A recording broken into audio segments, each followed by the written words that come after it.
The voice of Husker Nation is on the air. This is Hale Varsity Radio. Insight, opinion, expertise, along with the biggest names talking Nebraska sports. Join in with the show at 402-489-1240 or 1-800-825-5865. Now, here are your hosts, Chris Schmidt and Elijah Herbel. Welcome to it. Fridays here. It's Hale Varsity. Chris Schmidt, Elijah Herbel, Justice Rhody. Good to be with you. As we get you into a, separation weekend. It's not a shout-out or elbow to divorcees. It's football I'm talking about, of course. It is Separation Saturday. That's what it's deemed with some of the SEC slate, some Big 12 ball games. The Fighting Hawkeyes are in Pasadena. They get UCLA tonight, favored by 6. We'll talk some college ball. We'll get to some NFL. We'll dive into my kid's turning 18 on Sunday. Took him to birthday dinner last night to fit it into his busy schedule. But he wants brunch on Sunday, which is great. He wants me to take him somewhere for brunch. Can't wait to do that. Love spending time with him. Don't see him as much as I used to. All that being said, I got to ask the room here and also the stream and our friends from Hale Varsity Radio Network, do I have to buy him a gift? Do I have to get the kid a gift if I'm getting punched twice for dinner? It sounds like the cheapest father in America. I'm asking. Honestly, I'm asking. Do I have to get him a gift if I took him to dinner last night and I'm taking him to Sunday brunch? Yeah. Do I? Correct me. So that's how part of my bye weekend's going to be. I got to go somewhere to pay for overpriced joggers.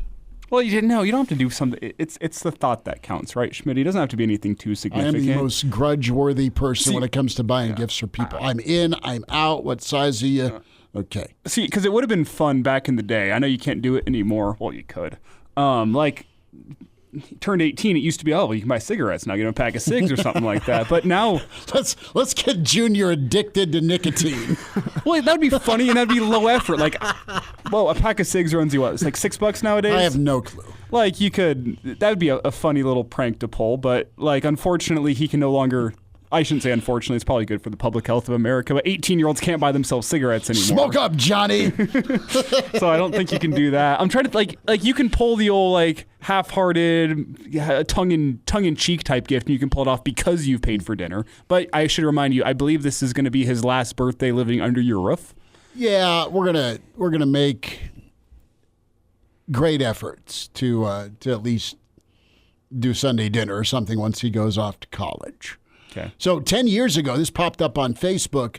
10 years ago, because he's not spoiled or anything as an only child, we took him as a surprise down to an Oklahoma City Thunder game. So he got in the car and, he got his KD shoes that he had been wanting.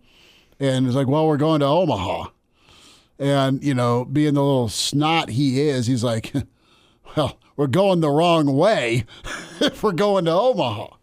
And then, we're not going to Omaha. So we made our way through Wichita and then found our way down to Oklahoma City. We took him to KD's restaurant, and we got to see the Grizzlies and Thunder. And it was great because, as fate would have it, KD and Russell Westbrook were both injured a lot that season. So we got to watch KD on the bench.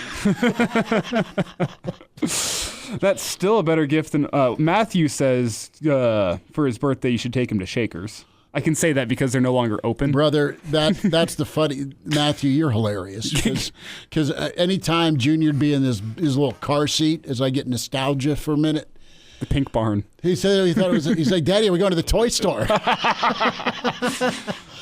No, son, we're going to Omaha. Toy store. That's one way to put it. Yeah. Yeah, let's go Al Bundy and take him to the nudie bar. No, can't do that. Sorry, Junior. Love you. But yeah, he was enamored by the Pink Barn. Is Mommy working tonight? No. In all seriousness, though, as I sit here and I brainstorm, what does Schmidt get his son for the 18th birthday? You guys been going golfing a decent amount this summer, and that's a great way to stay connected with your son as he goes off to college. You get him some golfing attire, something easy. You know what? I should get him some golf clubs. You know, some clubs, or even just like a glove or something easy, a bag. I will get him a putter. I will get him. So I should get him some golf clubs. Get him some golf clubs, and then some anger management courses, because he was probably 7 over on the first hole last Sunday. We went, and he was driving the cart, and he's like, "I'm just going to drive this thing over the flag." Well, in all seriousness, he was losing his mind. You know what's probably better than clubs for that? Lessons. Yeah, that's what would be bad. A voucher to a lesson or two. Get him hooked up with Shuey and get him some clubs. That's a way to go. We'll get to some football. We'll dive in. Excited. Hal Mumme is going to be with us at 5:25, father of air raid football, coach of Dana Holgorsen at Iowa Westland, and a dear friend of our departed buddy Mike Leach. So Hal Mumme going to be with us at 5:25 tonight. We'll spend time with the pride of Fairbury, Bill Doleman, at 5. We'll try and sneak in a forecast. We have not got a go to heck or sure I'll be by. We haven't heard from Clausborne, so we'll see if there's an abbreviated forecast. And Brian Christopherson with Husker 24/7 with us in about 10 minutes. You can join at 489-1240 or 800-825-5865. We have more birthday suggestions. No, Justin chimes in and talks about the one time he went to Shakers. That's what this is going to turn into today. He says that the lady came over and started talking about her granddaughter. Oh, my Lord. I don't know if that's a true story or not. I don't care. It's hilarious. No. Here's a great suggestion. Schmidt, you should get him boxers for the next time he soils his pants watching Nebraska football. That's what you should do. Ooh. We've gone off the rails here. No, he's not a boxer guy. He's a boxer brief guy. Whitey Tidies? No, he's not Walter White. Doesn't do that. Roger is first. Roger, thank you for being part of the starting five today. The real Matthew is in. Justin has spoken as well. Jeff Snitley, part of the Boulder Peace Treaty, is here. And Jeff Snitley says, hey, we can't lose this weekend. Arlo is in. Uncle Larry checks in, optimistic. Couple of excited football fans in the stream because there's no prospect of a loss. Sexy Grinch out at the Rose Bowl is a commando guy, is what he says. The old commando option. The other Dave is here. Mike is in. You don't go commando unless you have to go commando. Period. All right. Great Red Shark is in. Tuck, good to have you.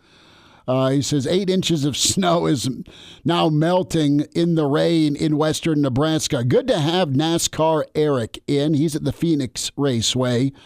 And I wonder, we got to... It's playoff season for NASCAR, isn't it? It is, yes. We need to figure out, what the agenda is for Sexy Grinch, as he will be... out in L.A., checking out his Hawkeyes v. the Bruins. Loose Lips is here. Good to have you in. Also checking in is Cliff from Florida. Cliff says the Playhouse in Council Bluffs. Okay. There was at one time, as a joke, before one of junior state baseball tournament games, where some of the baseball moms there, as fate would have it, in Council Bluffs, there was a gentleman's club near the baseball field, and a lot of the baseball moms took their picture at noon on a Sunday before whatever elimination game we were in. On stage? No, it wasn't on stage. It was outside. That's hilarious. On stage. Elijah. Got their pictures taken. Well done. Well done. Brian is here. Brian, good to have you. He's asking about Butler and the D.C. We'll see that. I know that Coach Rule's been on the road since Wednesday. Jeremiah Jones, Cantwell are two guys that he hopes to bump into tonight. Michael Terry, Simpson, Weber were the three that Rule was going to go see yesterday. And Peastack was the defensive lineman he saw on Wednesday. But, Matt Rule's had a week where, Phil Snow's been kind of an advisor all season. So that's not necessarily a new voice this season. But when we talk about Dana Holgorsen, and that's what's so cool about being able to talk to Hal Mumme in about an hour, so getting the lowdown on Dana, just kind of the personality.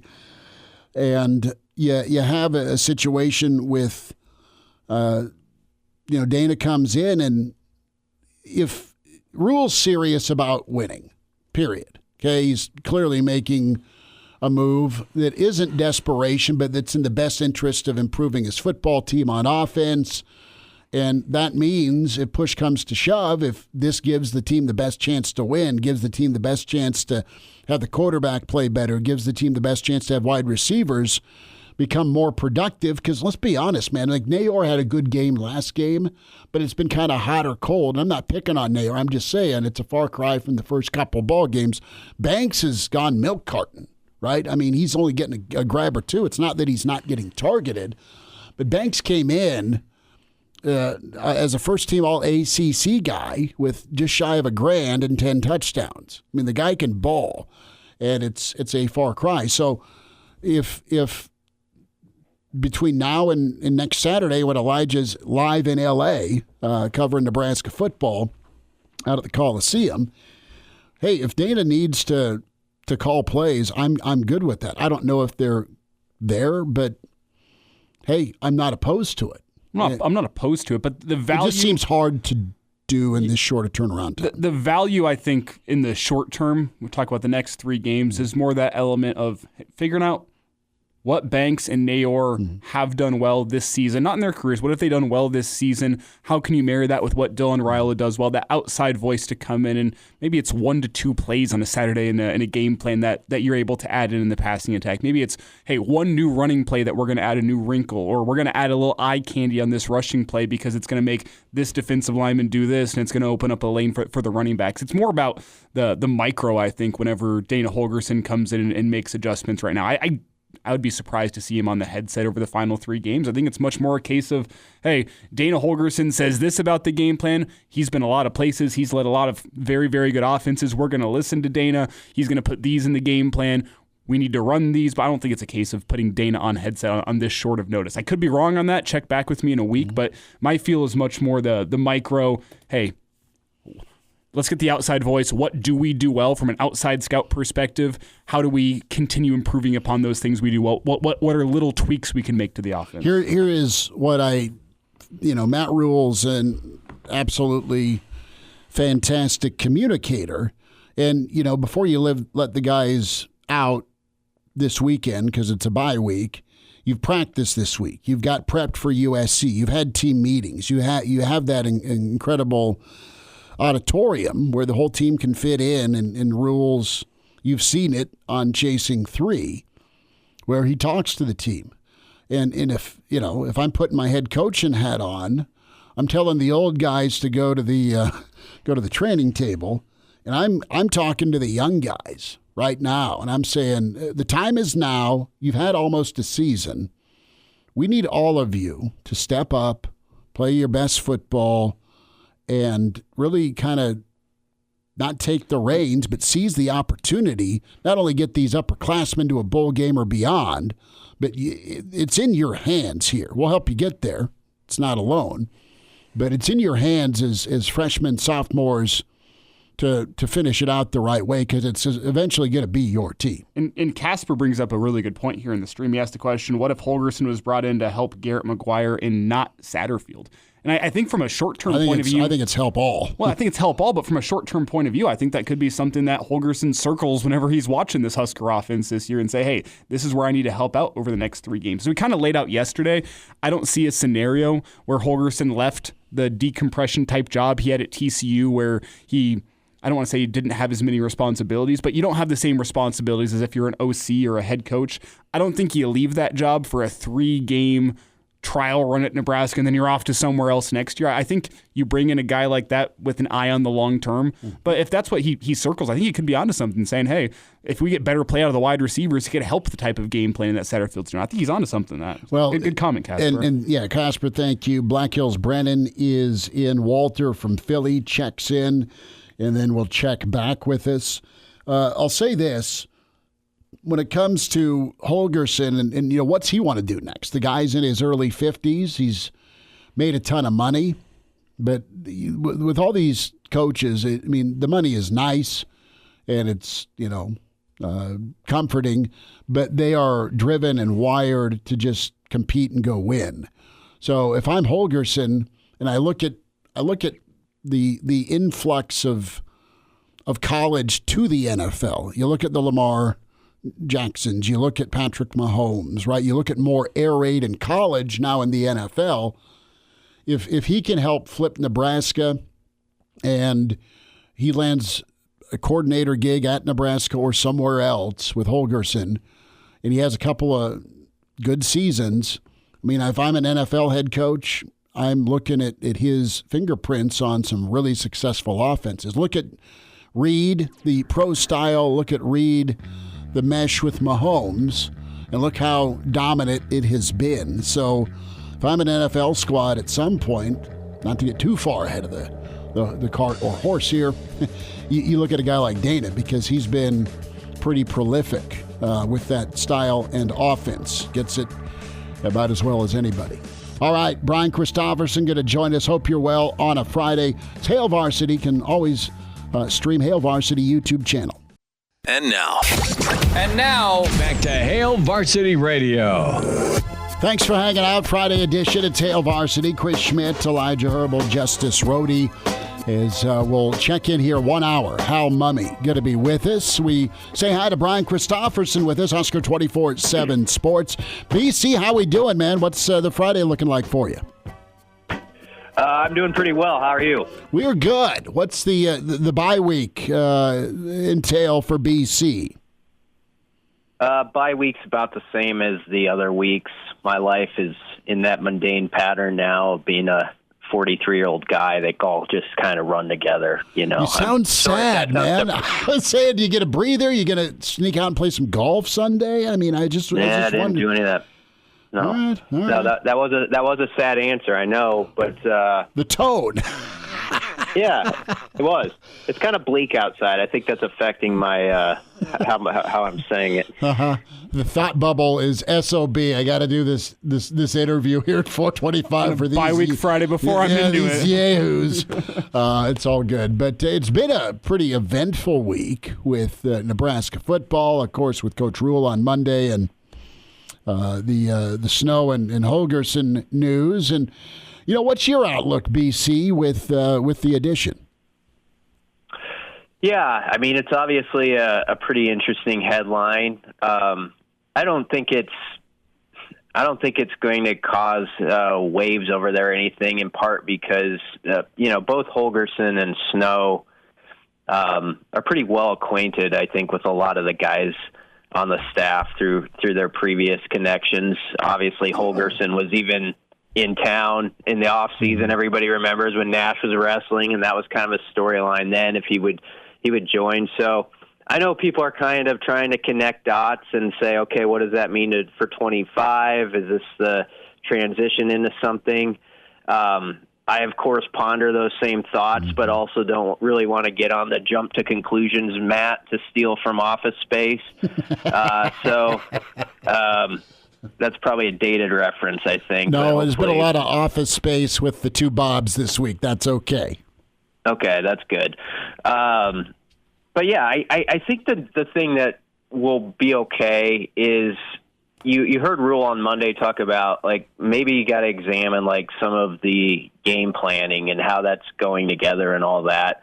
And so it can't hurt to have a veteran coach like Dana, who's obviously been a head coach, been an OC at a lot of places, just give a idea or two. And I would also say the coaching fraternity is one where I think boundaries are usually respected. Like, guys respect sort of the chain of command that is going on within a certain operation. Like, even if a guy has had like a really successful career, if he's not the offensive coordinator at that time, I think there's usually pretty good understanding of what the roles are, and it's just some helpful advice if needed can be given. And obviously, Nebraska needs to piece a few things together there on that side of the ball. So I think it was a good move to see if you can get something kick-started here. It's Brian Christopherson with us here. And Brian, when you talk about kick-starting the offense, it's been thrown around plenty in the last couple of weeks, kind of that yards per play, that points per game. Satterfield says 4 to 6 yards per play. Matt Rule says, well, it's got to be better than 18 points per game. What are you looking for from this offense over the final 3 games? What do they need to do to not only get to 6, but find success through the last 3 games in November? Yeah. The first thing that needs to actually come down is the turnover number. That was something they kind of had in check the first month of the season, and Dillon's touchdown to interception ratio was 9-2 going into October, and then now it's 10-8. So obviously that's not all on him, but there's been some decisions he'd like back, of course, including that first throw the second half last Saturday. So that's going to be a big part for a group that doesn't have a big margin for error. That Nebraska needs to get back on top of that. I think red zone offense and efficiency down there is a number efficiency rate that needs to improve. It feels like it's been sort of a struggle. I don't know exactly what they are in red zone touchdown percentage now, but I know going into the UCLA game, they're like 105th or something. And then it was sort of a dogfight, of course, to get in the end zone late in the game against UCLA.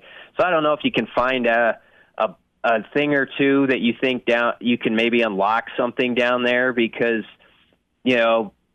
it's not going to just be an explosive offense overnight or anything, but they really need to maximize those drives where you're on the brink of scoring. Maybe you have a 10 or 11 play drive going, but you have to finish it off. And so I think you really got to study the red zone and see if you can get all you can out of those type of drives, because that might win them a game or so here in November. There could be a 4-point game, and if you can punch it in when you get to first and goal at the 9 as opposed to kicking a field goal, that might make a world of difference. Brian Christopherson's with us, Hale Varsity Radio, and of course, Brian Christopherson, Husker 24/7 Sports in Bruncie and Schaeff. Awesome coverage with the Big Red. How do you deal with recruiting this week? Nebraska's been on the road, tons of assistants, the head man himself, and BC, what's the message to recruits for 25 and beyond right now? Is it's kind of been up and down. It started off great. There was a rough patch, and you still got a lot of November left before that early signing period in December. I think the message is it's a program that wants to develop through high school recruits still. Now, it'll be interesting if they maybe dip into the portal a little bit more going forward than they have to get some immediate needs. But you can honestly look recruits in the eye and say, that this is what we're aiming for. We want guys like you to come in and develop you for 4 to 5 years. You're not just someone we're planning to, come in a year and then you're moving on somewhere else. They have a track record where I think they can say that to recruits, and recruits can believe it. I think they can stress some young guys like Dillon, like Jacory, Willis McGahee, Vincent Shavers, on that side of the ball. They're actually playing quite a few freshmen, and I think that has to be appealing. You can come in and you can help out early. And, we've all heard Matt Rule talk, and I know right now people are kind of tired of the words and they just want to see the results. But as far as recruits who aren't in our bubble like all the time, when he goes to speak to, Jackson Cantwell, or a Malcolm Simpson, I think he's got a gift for communicating his vision, and that's something he certainly has excelled at as a coach. So I think he'll probably be effective with that. And he's got some good guys that, like Jamar Mosey's out there. I mean, Jamar Mosey's I think is going to be a star for couple decades is wherever he goes as far as recruiting, and hopefully he's at Nebraska a long time. So he's got some good people on the ground. They've got a message where there's, I think, some key points they can get across to people. And I don't think kids always get as caught up in, like, the sky is falling that we do. You know what I mean? Like, they've got their own stuff going on, and they're not necessarily thinking Nebraska is, like, collapsing or anything. So I don't think they have to really push back on that with recruits, because I don't think recruits are probably living in the same world we are with some of that stuff. Well, one of the big things that this team needs to transition into, BC, is moving from selling hope with the rebuild to selling success. Do you think there's been enough on the field this season for Nebraska to go sell success? Yeah, that's a good question. Now, there's a point where you have to have the results on the paper in front of them. I think they're still kind of in that hazy period where they could say this last month didn't go as expected, but we're, right now you can say we're planning on getting to a bowl game. Whatever fans are betting, I don't know if they're thinking that, but coaches and players are thinking that, and you can tell recruits that and say we're planning on doing that, taking the next step, and then you're going to come in and you're going to help us take another step from that. And so I think they're in a position where they can still sell that hope. But your question makes a good point without me having to say any more. Within the next year, you do have to start producing the results, or else it just becomes talk to recruits as well. And so this is a critical juncture, and this will be a critical November, not just, for obvious reasons of, like, attracting recruits and possible portal people with what you got done, but also, Nebraska needs December to be different around here. We need to have a game we're talking about in addition to all the other stuff. It's just been so quiet with that for 7-8 years, and it's got to go away. There's got to be a game in front of everybody. There's got to be practices for young players to get reps. The rule is that if you've played 4 games, you could still pop in and play in the bowl game. So guys like Riley Van Poppel, all these guys, it's a big deal that they have that bowl game. And I think everybody over there knows it. So I know some people within the fan base are frustrated, and this is a time where you're sort of losing patience. But, man, they need some success in these last few weeks, because there's a lot, I think, that bleeds into 2025 by if you have it or you don't. Brian Christopherson's with us, Hail Varsity Radio, and can find BC on Twitter at Husker247BC. So what's your read right now with the young group? Because the portal opens in December. Nebraska's been a great program at retaining. Do you still think that's the case? I think they'll do pretty well. I think there'll be probably a few more departures in there. I was shocked last year by how little there was. So maybe there's a few more this time around. I can't say that for certain. And there's even Rule said this on Monday, and I don't think he was trying to push anyone out the door, but there might be a few guys where that's their best move. It's not always the worst thing for Nebraska or the player if someone's maybe not going to fit in quite as hoped, and there's more opportunity at a lower level or outside of the Power 4 conference structure for them to compete somewhere. So I kind of expect a few more than last year, but I don't think like a mass exodus is coming or anything like that. But we're in fascinating times where you can kind of think stuff that or how it might go, but it still is new enough that it's really hard to be a accurate predictor or be real confident in what you say, because it just feels like the ground is always moving under us nowadays. But I still think there's a lot of young guys who believe their time is around the corner in this program, and they're getting a lot of reps in practices, so that helps them out. Brian Christopherson with us, and Husker 24/7 Sports, and find him on Twitter at Husker247BC. BC, enjoy your weekend, bud. Thanks for giving us some time today, man. Yeah. Thanks for having me on, guys. All right, there he is, Brian Christopherson with us. Open phones here till 5, 489-1240. Bill Doleman coming up. It's Hail Varsity with you on a Friday. And now, And now, back to Hale Varsity Radio. Rolling through a Friday here, it's Hale Varsity Radio. Elijah Herbel, Justice Rhody, Chris Schmidt has made his way off to adventures unknown. I thought I heard his voice from the hallway, so I'm not quite sure, but we roll through here. We say thank you to Brian Christopherson. He joined us last segment here on the show as we talked a little bit of Dana Holgorsen, the week of recruiting that has been for Nebraska. Coming up here a little bit later in the show, in hour 2, we'll have Bill Doleman, the pride of Fairbury, check in to kick off hour 2, talk some Husker football, talk Justice's grades as we near the end of the semester, and then the legendary coach Hal Mumme joins us at 5:25, pioneer of the air raid offense, made a lot of great coaches in his day, including both Mike Leach and Dana Holgorsen, so we will talk to him a little bit later. Schmidt has returned. He has sat down next to me. I said Adventures Unknown is where you had made your way off to. I had to go to the can, and Yeah. it just took a little longer. It wasn't that. It just, it was... once you start, you can't stop deal. Loose Lip says, drive this bus, Elijah. We have to edit for radio there. But I didn't crash it. No, I wouldn't call it a bus. I'd call it more of like a Lamborghini. I kept it on the road. Oh, you think this is a Lamborghini, do you? Okay. I mean, I like it. I like it. I'm not sure what you call it, but I'm proud of the work I do. No, no, absolutely. For sure.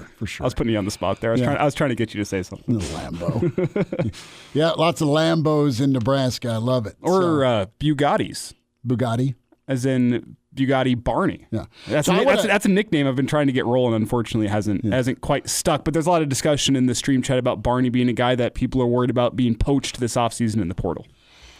We'll talk to Doleman here in about 15 minutes about that because he has been vocal about, right? You've got Shavers, you've got Barney, you've got Dylan, and Carter Nelson. Those are your 4 freshmen that the football world wanted. And for whatever reason, Miami screwed up the recruiting process. Maybe screwed up's a bad word. Nebraska did a hell of a job in the recruiting process to get Barney and Shavers. But a lot of times you don't have Miami lose out on Miami talent, right? So for Nebraska to get him up here, and you've seen usage. You've seen usage of Shavers. You've seen a ton of usage of Barney, and it's not been, hey, let's placate. It's been, no, he's pretty darn good for the offense. He has been probably the bright spot of the offense from a consistency standpoint, despite his youth. And then there's Dylan, where I don't know. I don't think, God forbid, if he has to watch a series against USC or Wisconsin or Iowa, I don't think I'm going to take my ball and look elsewhere. I just don't think he's wired like that. I don't think the family is wired like that. But it is a reality. It is absolutely a reality in college football. I mean, look at USC. Their starting quarterback is benched, and he's like, peace, I'm out, and I'm already going to go look at Michigan, per some reports yesterday. Yeah, Miller Moss. So it's just a tough time for college football coaches because you have this revenue sharing. You've got $20 million that has been talked about by the former athletic director that's now at A&M. You have the reality that Ohio State and Ole Miss, 2 teams, one that will be in the playoff, the other that can get back into that discussion if they upset Georgia tomorrow and Ole Miss and Lane, that have spent a buttload of money on talent to bring in, and they've been able to do it legally now. And what's it get you? Does it get you 9-3 in the Citrus Bowl, Lane? Or does it get you a win over Michigan after a 3-year pause in Ohio State's case? But Indiana's looming. Do you finally get over the hump against the SEC if you're Ohio State? I mean, Clemson used to be that dragon to slay. So, no, it's fascinating. And, you're going to have to get down to 85 scholarships with a walk-on and a roster limit now of 105. And BC kind of talked about that a little bit last segment. I'm not sure I'm expecting a portal exodus this offseason. I'm expecting a fair amount of names to be entering their name into the portal whenever you do look at the scholarship limit, the roster limits that are coming to college football. Nebraska has a bloated roster. And I think, Charlie kind of alluded to it on Monday. He talked about there's a chance that this roster could be a little bit too big to get the guys the attention that they need to get attention to. And the flip side of that is bring in more coaches to get more eyes on everybody. But it's a reality that in college football, it's changing. Roster limits are coming. You're going to have to get that roster cut down to size. I'm expecting to see some names hit the portal. I think that's part of the reason, not the full reason. I think it's kind of back burner, but part of the reason you bring in a guy like Holgorsen is to give some of the guys that you want to keep around, your Raiolas, your Barneys, your Carter Nelsons. You want to give Here's them what the offense can be. It's Yes. going to be fun. It's going to be scoring, and stick around, be a part of it. Because what you don't want is a guy like Carter Nelson, for example, a guy that you had to fight to keep, and you did a good job of not taking him for granted in the rural part of the state. You recruited him like the high-level explosive athlete he is, despite Notre Dame making plane trips and Alabama making plane trips and the whole world wanting this phenom. And what's he done this year? He's had a couple of catches, but you've torched the red shirt. Here's what I'd like to see with NIL and paying players, and you're going to have your roster at 105. If gloves are off right now and there's the NCAA waving the white flag with an unlimited official visit rule, now you can go visit at school as many times as you want. Cool. I would like to see at the school's discretion, and I know that eliminates the even playing field, build me a practice squad roster. You have that clearly with your scout team, your look team, as Coach Rule calls them. But get me the best 105, and that's the hope, but give me the best 105. Spend that money to get a high-played third-team guy that can really be talented and is all about the process of being built up and groomed up and developed. And get me a situation where Nebraska, and they had this on their own through recruiting and development. You replaced a Grant Wistrom with a Mike Rucker. You replaced Jason Peter with a Steve Warren. You replaced draft pick with draft pick. Get back to that point. Now you got. If you want to go recent memory, you replaced a Prince Mukamara with an Alfonso Denard. Well, they were both on the field at the same time, but like where Prince left off, that's where Denard came in and stepped up. Right. So you can say the same about Sue and Crick. Right, but Nebraska needs to get more NFL guys in that starting 11. Mm-hmm. That's the other discussion point. Where what's your talent level like right now? What's it going to be in a year or two with some of these recruiting and development cases you bring in? So it's just a mess right now, and I love it. I love the expanded schedule. I love the playoff. I'm fine with guys getting paid. The entertainment value of college football right now is better than it's ever been, in my opinion. I despise the fact that you have a gun to your head if you're a head coach, and you can't sit a kid. Texas is it. Texas is the only place in the world where they can have Arch Manning gathering dust for 2 years, but in the name of competition, you've got Ellinger playing good football, and they'll be in the playoff. Ewers. I said Ellers. Misspeak, but you get what I'm saying. Bad bearded Texas quarterback. We'll wind down hour one next. And now, back to Hale Varsity Radio. Final thoughts this first hour. Always like and subscribe to Hale Varsity Radio. And do so Spotify, iTunes, Google Play. Search Hale Varsity Radio and download the podcast. Like, subscribe. Give us a rating, good, bad, or ugly. We want that feedback. Like and subscribe to Hale Varsity YouTube. It is free to do. Weekend edition tomorrow morning. We get your college football bye weekend kicked off about 7:45-ish. And a week from today, I will be in Council Bluffs at Ameristar. Council Bluffs Casino, right outside Ameris Sportsbook. And we'll do a show that way. Elijah will be coming to us live from Los Angeles. Where are you going to be in L.A.? Have you figured out where you're doing the show from? Hotel room? Oh, I don't know where I'm doing the show. I know where my Airbnb is. We're not in the Airbnb Roscoe's. on Friday, no. Roscoe's? No. Elijah live from Roscoe's. You're really selling this, and I don't think it's safe for me. Well, I mean, maybe not. I don't know. I don't know LA all that well, but isn't Roscoe's known for being a little bit sketchy? I don't know. I haven't been. I mean, I was in LA in 2000 when Nebraska was dominating Northwestern in the Alamo Bowl. That was my cousin Chuck used to live next to Meatloaf out in LA. All right, Meatloaf, the singer who, just tapped out, God rest his soul. Yeah. So Paradise by the Dashboard Light. Right. Classic. Right, yes. And so we went and saw cousin Chuck, who was a commercial artist out in L.A. Chuck's passed away since then, 3 years ago. We love Chuck, miss Chuck. But he, the old Clampets, the Nebraska relatives went out to L.A., and he kind of lived up this hillside. It wasn't the Hollywood Hills, but it was kind of a winding road. It kind of looked like, what was the movie that Tarantino did? Once Upon a Time in L.A. Hollywood. Yeah, Hollywood.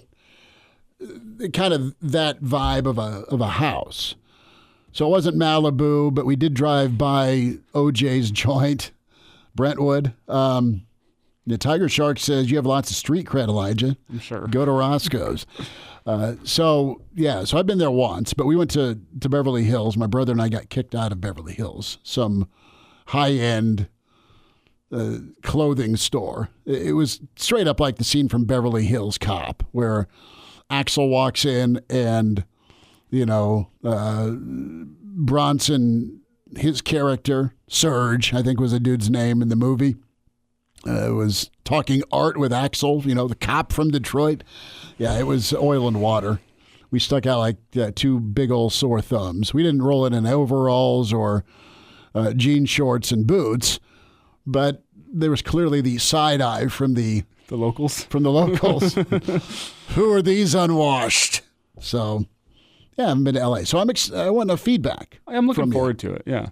Live from Skid Row, it's Elijah. No, okay. If you're not going to do Roscoe's, go Viper Room or somewhere on Sunset. Well, I'm here. The other Dave here. I don't know that LA has a sports bar to actually physically go to. Well, the other Dave here says go to Exposition Park, the official alumni tailgate, and the Arizonans for Nebraska tailgate, and the Husker Huddle tailgate all happened there before the USC game. So I might have to make my way down there and be amongst the Husker fans. Yeah, just get a Wi-Fi and bring your mic and hunker in. I don't even need Wi-Fi. Justice will be duct taped in studio, and I'll be at the casino, so it's all good. I just need to know how far. Exposition Park is right there. It's right next to the state. Okay, this might work out. Elijah, live from Crenshaw Boulevard. I love it. All right, Bill Doleman coming up. Hour 2 on the way. It's Hail Varsity YouTube channel. He's the pride of Fairbury, an average Joe. Bill Doleman, the professor. I had a 6 ACT in 1967. One time I got an A and my grandma beat me for cheating. Now with Hail Varsity Radio. Back with you, Tower 2. Chris Schmidt, Elijah Herbel, Justice Rhody. It's Hail Varsity. Hal Mumme coming up here, talking Dana Holgorsen in 20 minutes. The pride of Fairbury. The professor, Bill Doleman, is in, and we've got a question in the stream. Is that background, this is from Tiger Shark, is that AI or are you in Roskins Hall? Well, I got to be honest with you. I have no idea where Roskins Hall is. I don't either. I barely knew where Avery Hall was when I went to school, a couple of years ago and graduated. I found out it was next to Memorial Stadium. So it's not, I don't think it's Roskins Hall since I don't know where that is. Roskins Hall, upon a Google search, is a building in the University of Nebraska Omaha's campus. Oh, okay. So I think that's a no. So it's a no. Bill, we got a lot to talk about, but you're a world traveler and your broadcast duties over the years. We're trying to get Elijah a spot in L.A. next Friday somewhere. Where would you put L.A.? Or would you put Elijah takes on L.A.? Where would you place him for his part of the show next Friday? You mean where should he stay? No, we have the He's fine. He's in an Airbnb, but I'm saying where should we have him do the show? I have suggested the Viper Room or Roscoe's or Crenshaw Boulevard. Whiskey? Oh, yeah, the old Whiskey A Go-Go. Yeah. Yep. Where Motley Crue was born. Okay. And much of the metal scene of the 1980s. Sunset Strip. No, that would be good. Okay. You could have him do like recreate the drive down, what is it, Hollywood Boulevard that Jim Morrison and the Doors fashioned in L.A. Woman. Okay. That would be an interesting throwback. Underrated video. To the show. So that would be thing. I would suggest not doing it from some of the locations that I found myself in late at night in Los Angeles when I was about 21 years old, walking through these neighborhoods with a Dodger pennant and Dodger hat on, when probably was not the best place for me to be. Okay. I would avoid that. Were you? Where are these areas, just so I can 100% stay away? Were you avoid. frightened, or did you get lost, or was it that good? Was it that good a night? I think people saw this was going to be through there like I was a mirage. Okay.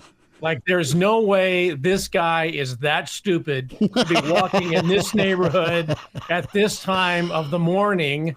And this just cannot be happening. That's funny. Yeah. That's a story for another time, but yeah, I was in places where I should not have been with a backpack or a suitcase or something, literally a Dodger pennant, white polo shirt, Dodger hat, coming from a Dodger game. Yeah, no. Wrong turn, Bill Doleman. Yeah, it was well, the cab driver would not take me down a certain 6 blocks because he said, you got to walk the rest of the way. Oh, really? Oh, so you said, I'll just walk it? The cab driver doesn't want to go, but I will. No, he told me that he wasn't going down there, so I had to go walk. Otherwise, it was going to be like another $100 for me to get to where I needed to go. And yeah, wow. That was, don't go there. Just don't go there. Beautiful cab driver. Wonderful. Bill Doleman's with us here at Bill Doleman on Twitter. Bill, been an eventful week with Nebraska football. And you think? It's been a week long of, Dana, which is fine, man. Pretty excited. I'm excited to see, fingerprints of his voice on this offense. I'm really probably in the minority, but I think it can immediately help. I mean, that would be my expectation. You don't do it. It's potentially a long-term addition, but the short term's super important for Nebraska, and you sense the urgency from Matt Rule. It's important for Nebraska, yeah, and then you said it right there. This is important for Matt Rule. This is, I'm not going to say this is crisis situation, but this is the first major hurdle that he's faced in his almost 2 full years since taking the head coaching job in Nebraska. Everything, for the most part, even through the first 5-7 season last year, is like every move that he made was great. He pressed the flesh, he patted the backs, he, found himself in, some unique settings at WWE or concerts or outdoor wear shops in Ainsworth. Everything seemed to be done right. And I think he did in getting himself acclimated to Nebraska to a certain extent. Now, I think we're finding out, and I think there was some question as to, is this the right guy for this job? These are some curious hires. Well, now we're finding out that, there's a lot of scrutiny, and this is not a place where you can hide bad football, not a place where you can hide bad hires, and you can't tell people, well, you just don't understand, because they do. So he has found himself in a position where, given what has transpired over the last couple of weeks, and especially in the first 30 minutes of the game on Saturday, which I think is more inexcusable than the lack of creativity offensively, to come out after a couple of weeks away to have that kind of effort at a home game at Nebraska, where it is an absolute privilege to play, and you come out and disinterested in the first half in essentially a must-win game, that to me is the most inexcusable thing. And Nebraska fans who paid, like I said last week and on Average Joe Sports Show, $80 to $800 to be at that game, and your team comes out disinterested, that's inexcusable. And then you have play calling that people who paid those $80 and $800 or more can recognize exactly what it is that you're going to do. Oh, Janarin Bonner is in a slot formation, in a bunch formation inside the 5-yard line. I bet we're going to see an inside handoff or pitch around the right side. Huh, UCLA saw that too. Alex Bullock is going to come in with Carter Nelson. You got the best blocking receiver and a high jump champion. I bet this is going to be a fade to the left. Oh, well, never mind. They bull rushed the quarterback. He couldn't get the throw off. It's the predictability in front of these fans is not acceptable either. So I'm not going to call it a crisis, but he does need what I would call a comeback. And swallowing his pride enough to bring in Dana Holgorsen at this point of the season might be a little too late, but at least it's a recognition in the mirror that I got to do something. And I understand that I love my friend very much, and we've been together for a long time, but might be time to break up. And I know he's facing that. But bringing in Dana Holgorsen probably should have been done in the offseason. They should have found a way to get it done. And they brought in Glenn Thomas. They reassigned some things. They should have just flat out reassigned the offensive coordinator thing if you're going to keep Marcus Satterfield around, because you cannot fool Nebraska people for effort, and you can't fool people and say, well, you just don't understand the offensive concepts. So good move on bringing Holgorsen in, and I hope that bringing him in an off week has given them time to let him get acclimated to the playbook, because one of his strong suits is scouting and game planning and play calling. Meanwhile, the other guy's on the road recruiting. Mm-hmm. Right? So I got to believe that when the other guy comes back from recruiting, he's not going to have a playbook on his desk when he gets there. Not that he's going to be gone. It's just that he's not going to be allowed to spend time searching through the pages to try and come up with something to call. He's not going to be able to. It's just not going to be his gig. It can't be. It's Bill Doleman with us here, Hail Varsity Radio. And Bill, sorry, I don't have an opinion on that for you, but go ahead. No. Well, several thousand are nodding in unison with you. Well, and Game Dog chimes in here on the stream and says it strikes him as a panic hire. A $9 million a year coach couldn't get what he wanted by year 2 and panicked by making this hire. Does that hold any weight to you? The fact that with 3 games left, you're bringing in somebody as in a panic situation, saying we can't get the offense figured out, we need somebody. I wouldn't call it a panic. I would call it an urgency. Mm-hmm. I wouldn't call it a panic because they flirted in the offseason, right? They had a couple of drinks, didn't work out. But now they're saying, hey, look, we really need to, talk about this. And I really thought that maybe this was more of hey, come, like you said, we're going to have people come in and take a look around. Nobody's talking about Phil Snow coming in and looking at the defense, right? Nobody's talking about Tony White needing to go anywhere. I think that truly is a consultancy type thing. And what do we need to do here? But the other side of it, but I thought maybe the Holgorsen thing was, come in for a cup of coffee and, collect some embassy suite points.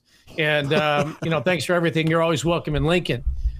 But maybe Dana Holgorsen is in that Chip Kelly mode of, you know what?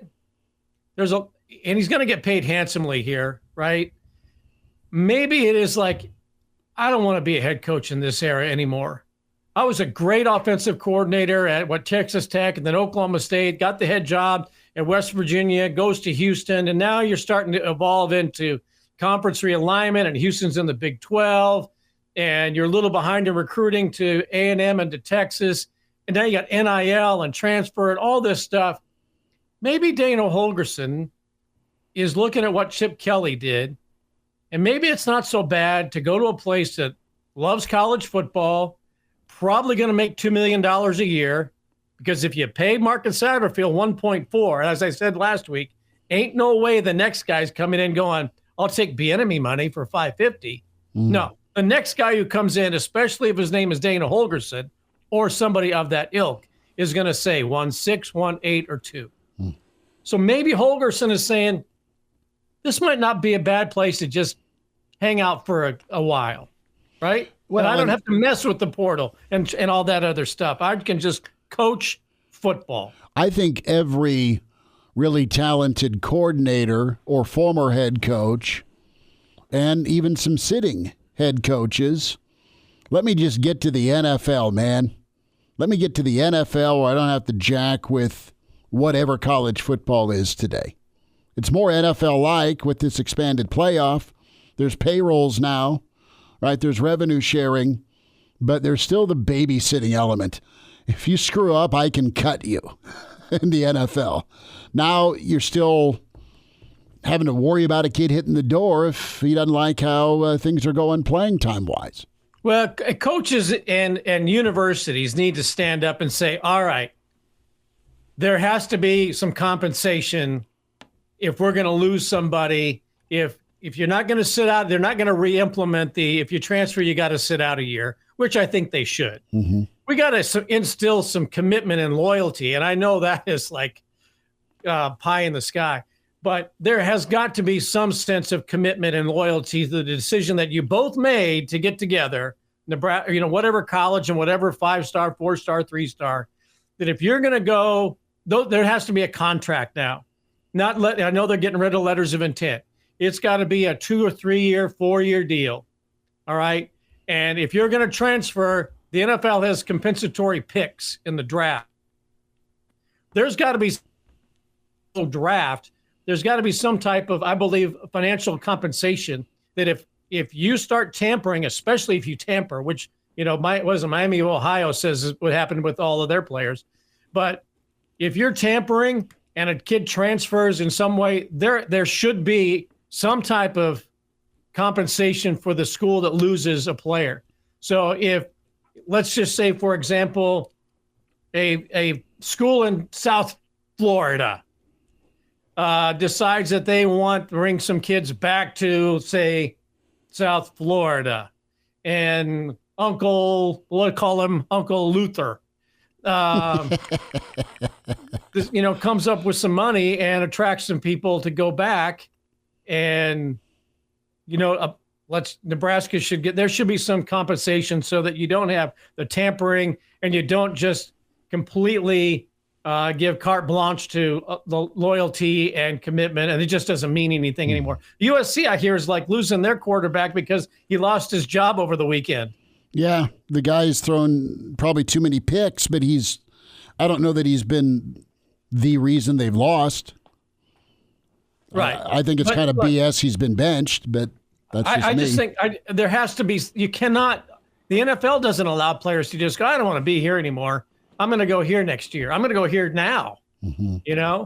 I don't want to play with Dak Prescott in Dallas anymore, so I want to go play in Kansas City, so I'm just going to go curl up on the doorstep of Andy Reid until they sign me. You can't do that, but in college you kind of can. Mm-hmm. So there's got to be something that slows the tide of players leaving, and that's also on the school, that you've got a commitment to the player that, if they're not very good and you missed it, you still got to keep them around. You got to, be good on your commitment. But right now we're just letting people go away. And I do think that somebody's going to find the loophole, and you're going to have club football teams that's going to provide a 22-man taxi squad that is totally within the rules, but 105 is the limit. But there's going to be guys playing, in the backyard someplace. Give me a practice squad team. Bill, we got an Average Joe Sports Show live pod Sunday at 10:30. I've got about 20 seconds. Do you have time for whiskey and football tomorrow? Probably. Okay. I probably do. I got Justice's assignments take a long time to grade. Wow. And once I'm done with that, then I usually need a whiskey. Okay. I will text you. Don't tell him that. I will text you, and we will convene for football tomorrow. Billy D. I'll take Nebraska tomorrow. All right. Good pick. Billy D, I appreciate you, buddy. Thank you. Good boy. There he is, Bill Doleman. We'll check in with Hal Mumme next. And now, back to Hale Varsity Radio. Back into it. It's Hale Varsity. We are welcomed and pleasure to say hi to Head coach, father of the air raid, Hal Mumme with us, a longtime coach in college football. Coach, great to spend a few minutes with you on Hail Varsity. How's your Friday going? Oh, pretty good. We're down here in San Antonio putting together our International Football Alliance franchise, and I'm going to be the head coach and GM. So we're going to play this summer with a bunch of guys, future NFL guys. That's incredible. You say international. Let's dive into that for a second. Sure. The scope of it being international, what are some of the different countries that have picked up love for American football? Well, we're going to be on TV worldwide. We've got several deals with that'll be announced soon with several platforms. Every team's going to have 5 international players on it, and we've got a franchise in Chihuahua, Mexico, as well as San Antonio, Dallas, Baltimore, Tampa, the Ohio Valley, and Huntsville, Alabama. All right. So first season, 7 teams, and we'll play in June and July and have the top 4 teams play off in early August. Okay. How long has this been in the works? We've been working on it for about 2.5 years. I coached in the spring league in 2021 and really had a love for working with guys that age and in that group. They're humble people. They're fun to work with, and all they really want is some film so they can get another shot at the NFL. So we had a lot of success in the spring league, and then Jason Adams, who's the owner of the IFA, contacted me and wanted me to be one of the GMs and head coaches in this league, so I agreed to do it. So I've been working on it for about 2 years. That's awesome. To relate this back to Nebraska, this past offseason, Coach, Nebraska went and got themselves a German monster of a man. His name is David Hufkin. He is going to be working along the lines of scrimmage. I just want to get your thoughts, generally speaking, on the international market for college football, going out and recruiting guys. Do you think that's an untapped market that could change college football over the next years and decades, going international? Yeah, I think it's going to change a lot of recruiting because football has gotten so big all over the world. And, they're adding flag football to the Olympics the next time around. It's truly becoming an international game. And we've signed 2 of our 5 so far, and one of them played at OU and the other one played at Florida. And they're from Scotland and the Ivory Coast of Africa. Wow. Hal Mumme is with us. Coach, wanted to spend a few minutes today, and you have a long history with Dana Holgorsen. He's now on staff at Nebraska. Yeah. And tell us a little bit about Dana. We've perused through and watched his career clearly with his time at West Virginia and Houston at Tech, but you got to know him when he was playing college football because you were his head coach. So tell us that first impression you had of Dana. He's always been one of my favorite people and a brilliant football mind. And he worked for me at Valdosta State, and then he went to work with Leach, out at Texas Tech. And then he kind of went out on his own with Cliff Kingsbury and Kevin Sumlin at Houston. And so he had a good grounding in how to play the game and all that, going all the way back to his great high school coach, a guy named Bob Evans, who won a bunch of state championships in Iowa. But he's a fun guy to be around. My first experience with him is I got the job at Iowa Wesleyan, and they hadn't won a game in 2 years, and he was at the high school right there in town in Mount Pleasant High. And I went over and talked to Coach Evans, and he was real cordial. And he said, I got this little receiver that some people have offered, but the big schools didn't really recruit on him. And I said, well, I'd like to talk to him if he can catch the ball. And so he sends this little student worker down to Dana's class, English class. And she came back and she said he said he'd rather stay in English than talk to Iowa Wesleyan. How'd you take that? Oh, I took it with a guy. I was getting a lot of that at that point. They were pretty bad, and I knew I had my work cut out for me at that place. But I stayed in touch with him, and he went to another school and they tried to move him to DB, and so he saw what we were doing. We threw it around a whole bunch and went to a little bowl game the first year I was there, and I looked up in January, and he's standing in my doorway. He goes, "Can I transfer?" I said, "By all means." And so then he proceeded to catch about 150 balls over the next 3 years. And he was a good player. At what point in those 3 years did you realize that he had a football mind that could be conducive to coaching? Are there any moments that stand out of you being like, man, this guy could be on my staff someday?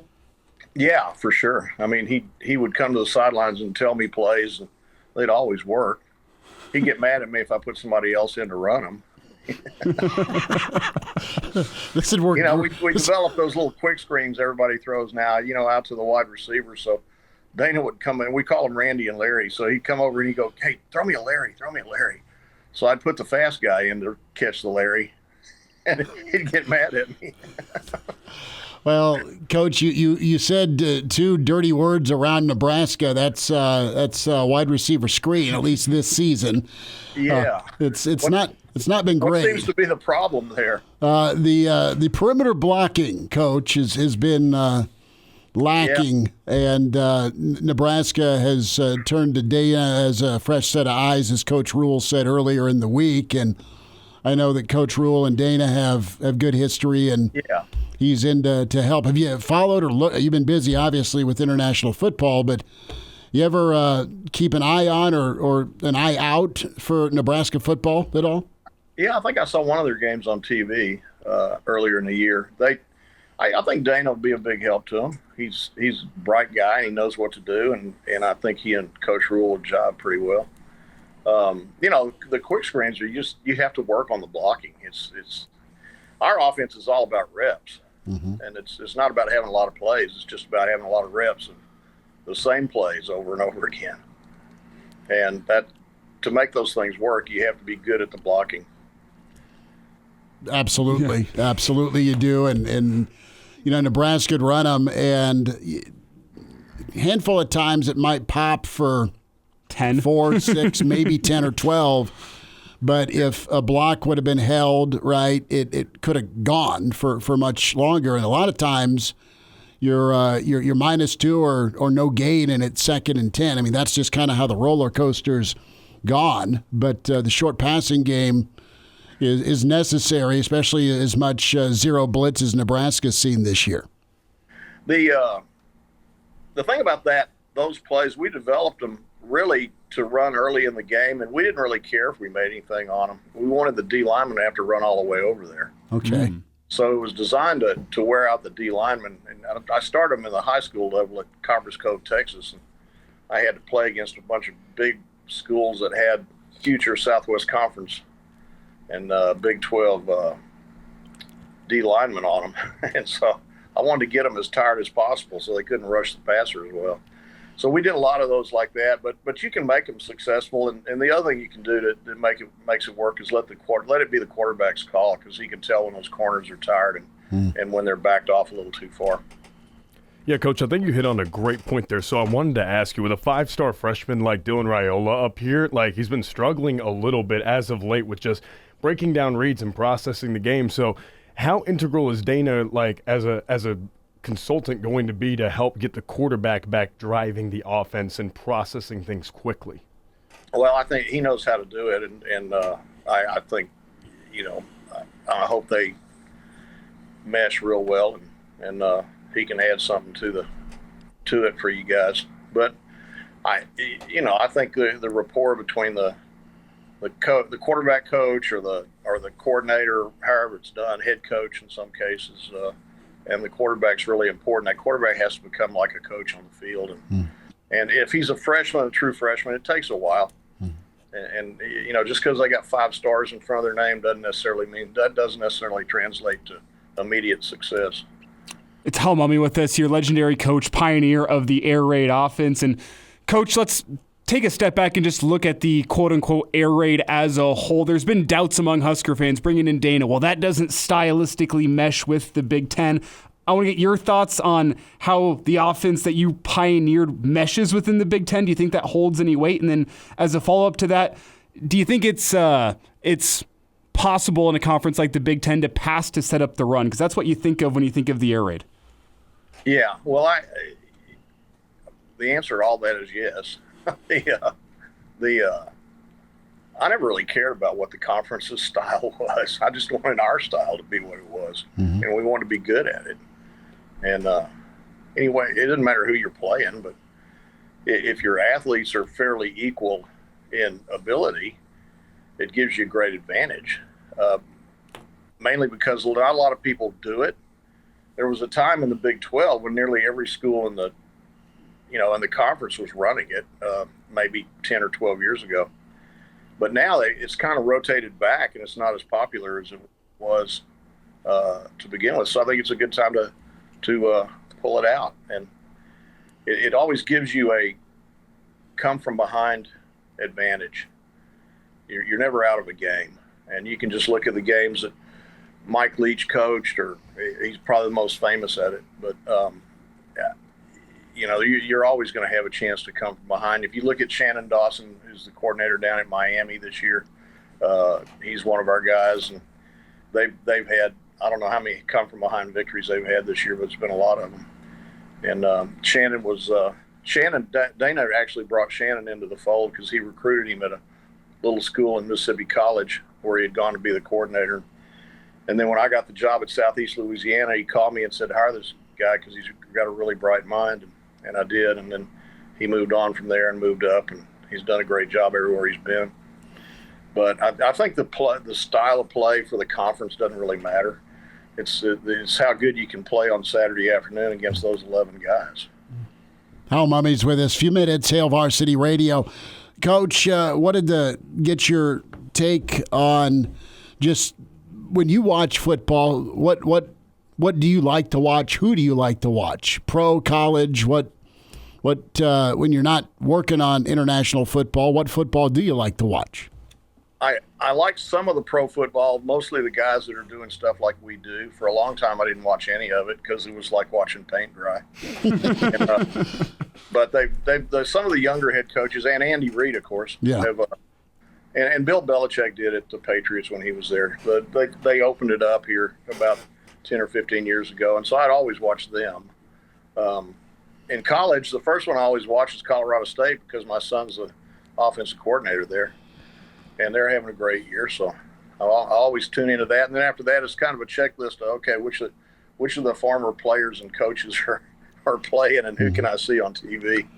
And sometimes it works out, sometimes it doesn't. So what you're saying is maybe you'll start watching a little more Nebraska here this point forward? Oh, for sure. Yeah, of course.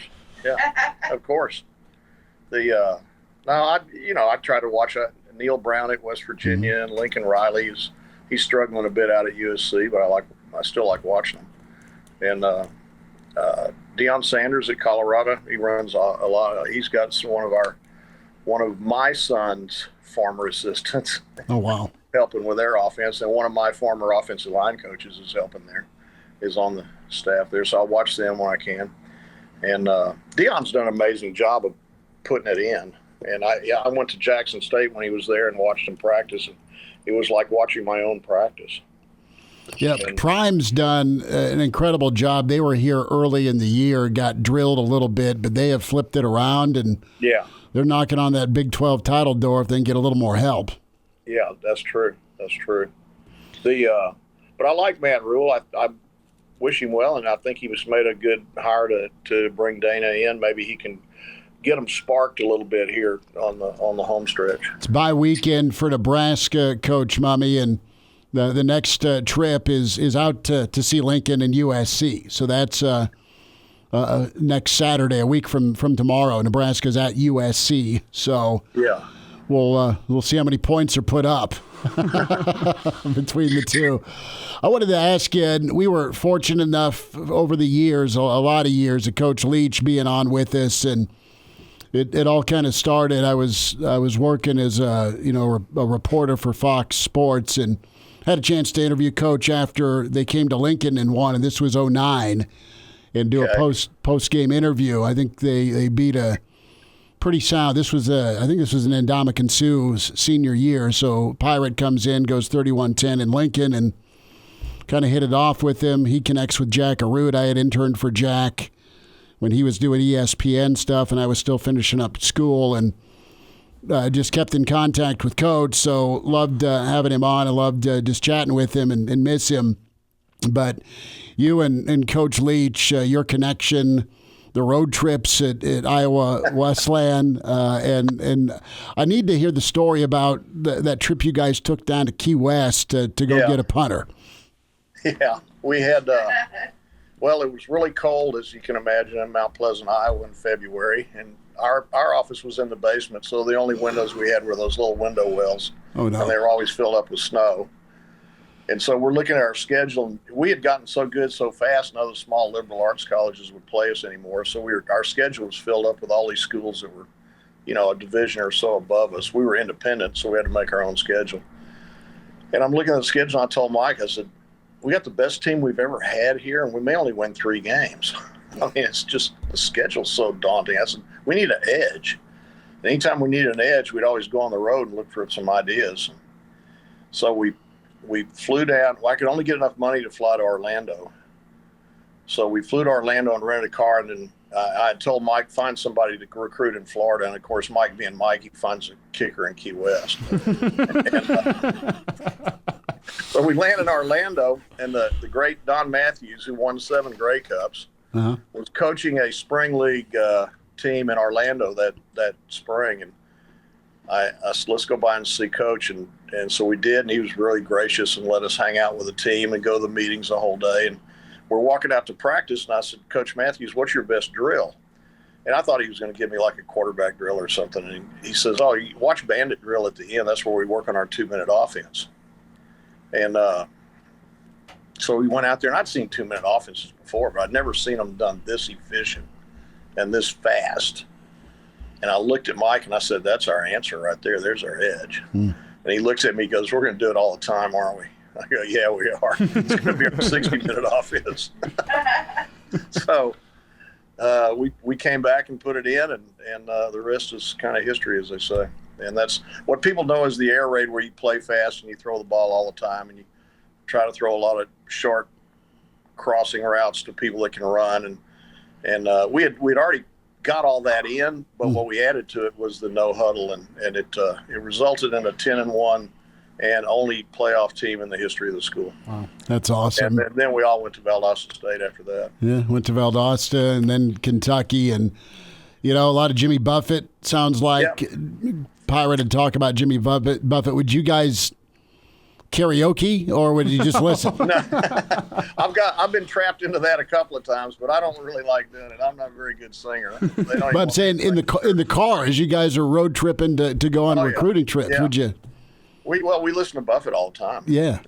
Tell stories. You remember when he it was the Thanksgiving before he died?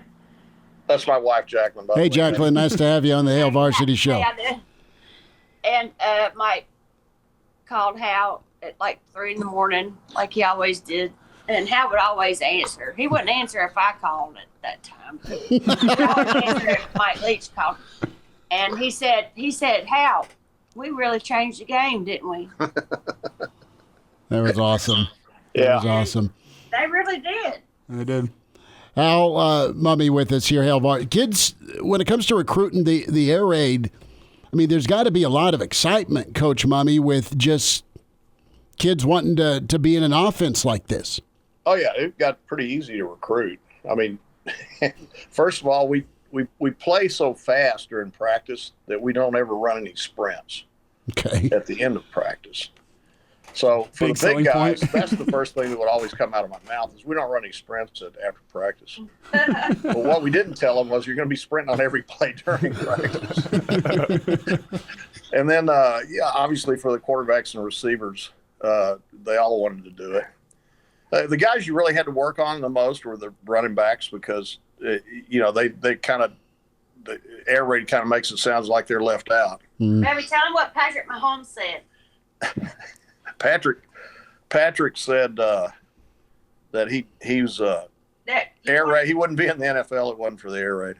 No, he said he wouldn't be as successful as it was. Patrick played it in high school and in college, and so I think it had a lot of carryover for him. Well, but the running backs, what you got to do with them is you got to convince them that we're going to get you to the NFL because you're going to learn to do all 3 things. You're going to catch, you're going to block, and you're going to run. Well, obviously you know how to run already. And so that was the way we approached that. Coach Mumme, last thought, we'll get you out. It's been fun to connect with you and talk some football with Dana, and his offense is, I remember him having just a killer offense at Okie State with Kendall Hunter at running back, 1,500-yard running back. So the balance and explosiveness was there, run or pass. He was able to run it pretty well at Houston from time to time, and also at West Virginia. So yeah, I think the old joke from Coach Leach was, well, we're kicking him out of the air raid fraternity because he runs the ball too much. But on a serious note, there is balance. There is the ability to run the football. Well, yeah, of course. You know, one of my most proudest things I ever did at Kentucky was we had 2 years in a row where we had an 80-yard drive against Georgia and didn't throw a pass and scored a touchdown. So we would occasionally just do that just to prove to those D linemen we can still run the ball. And we did that 2 years in a row on Georgia. So then they were about as good then as they are now. That was against Rick's squads, wasn't it? Yeah, no, it was against Jim's. Okay, gotcha. Yeah, Jim Donnan. But yeah, it always flustered them after we drive at 80 yards running the ball. They've been told all week we couldn't run the ball. Yeah, so what was we always tried to make it a chance to do it. You recruited a lot of running backs to be receivers, though. Yeah, we did. We recruited a lot of running backs to be receivers, and the best ones would stay running backs. And it's a fun thing to recruit too. And you just got to. The main thing about it, I think, is that we just knew what we wanted. Mm-hmm. You don't want to be like the coach. When he goes out recruiting, a lot of these guys go out there. They're like going to Walmart without a list. He's just kind of wandering around the aisles looking for something they like. And we always knew exactly what we wanted.